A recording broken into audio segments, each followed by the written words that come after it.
Hi guys! In this video you will learn how to build the best sensitivity, improve movement, and survive toxic classes in Call of Duty Mobile. Well, to do that, access first your settings. Start by tapping on the three lines at the upper right corner of your screen, then select Settings. Within the Settings menu, locate and tap the Sensitivity tab.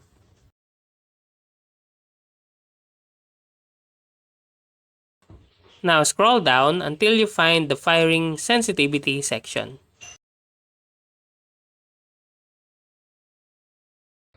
Now adjust the standard sensitivity into 85.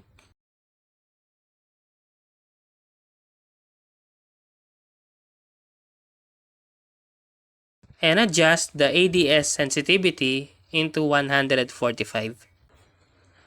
These settings dictates how responsive your aim down sight movement are.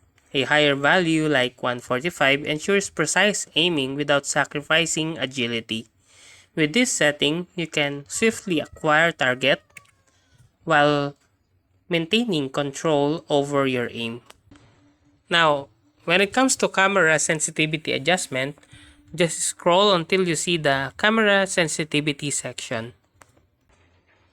Set ADS sensitivity to 145.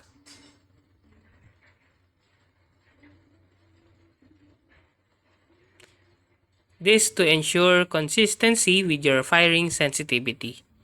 This uniformity enhances muscle memory and overall aiming precision.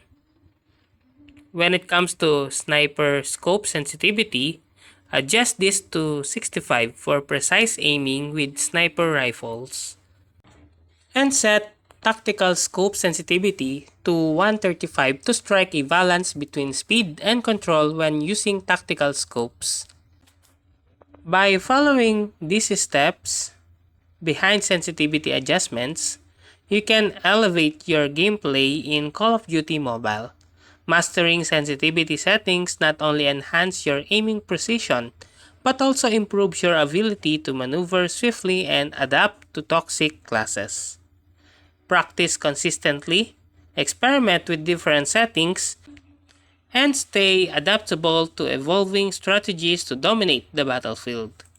And that's how to build the best sensitivity, improve movement, and survive toxic classes in Call of Duty Mobile. If you like this video, please click the like and subscribe and ring the bell icon to notify you to our next video. Thank you for watching!